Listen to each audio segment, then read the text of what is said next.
सभी को जय मसीह की। हिंदी बाइबल स्टोरीज कहानी 47 चोर पकड़ा गया। क्या आप तस्वीर देखकर बता सकते हैं कि ये आदमी अपने तंबू में क्या गाड़ रहा है?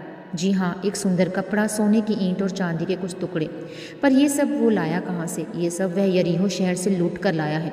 लेकिन क्या आपको याद है कि यरीहो शहर की चीज़ों का क्या करना था? इजरायलियों को यरीहो शहर से मिली सोने चांदी की चीज़ें यहोवा के खजाने में जमा करनी थी और बाकी चीज़ों को जला देना था। इसका मतलब इस आदमी ने परमेश्वर का कहना नहीं माना। जो चीज़ें परमेश्वर को देनी थी वह उसने अपने पास रख ली। उसने परमेश्वर की चीज़ों की चोरी की।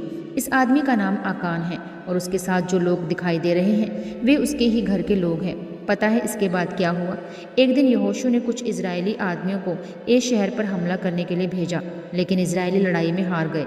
कुछ मारे गए और बाकी भाग खड़े हुए। ये सुनकर यहोशू बहुत दुखी हुआ। वह जमीन पर गिरकर यहोवा से प्रार्थना करने लगा कि हे यहोवा, तूने हमारे साथ ऐसा क्यों किया?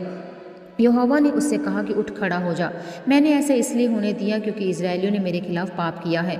जिन चीज़ों को जला देना चाहिए था या जिन्हें मेरे तंबू में जमा करना चाहिए था, उनमें से कुछ चीज़ें उन्होंने अपने पास रख ली हैं। उन्होंने एक खूबसूरत कपड़ा और सोना चांदी चुराया है। मैं तब तक तुम लोगों की मदद नहीं करूँगा जब तक तुम उस सामान को और उस आदमी को जिसने उसे चुराया है ख़त्म नहीं कर दोगे। लेकिन भला यहोशू कैसे उस चोर का पता लगाता? यहोवा ने कहा कि वह यहोशू को बताएगा कि चोर कौन है। यहोशू ने सारे इजरायली को इकट्ठा किया। यहोवा ने उनमें से आकान को चुना। तब आकान ने कहा, मैंने पाप किया है। दरअसल मुझे यरीहो शहर में एक बहुत ही सुंदर कपड़ा, एक सोने की ईंट और चांदी के कुछ टुकड़े मिले थे। उन्हें देखकर मुझे लालच आ गया और मैंने उन्हें ले लिया। वह सारा सामान मैंने अपने तंबू में गाड़ दिया है।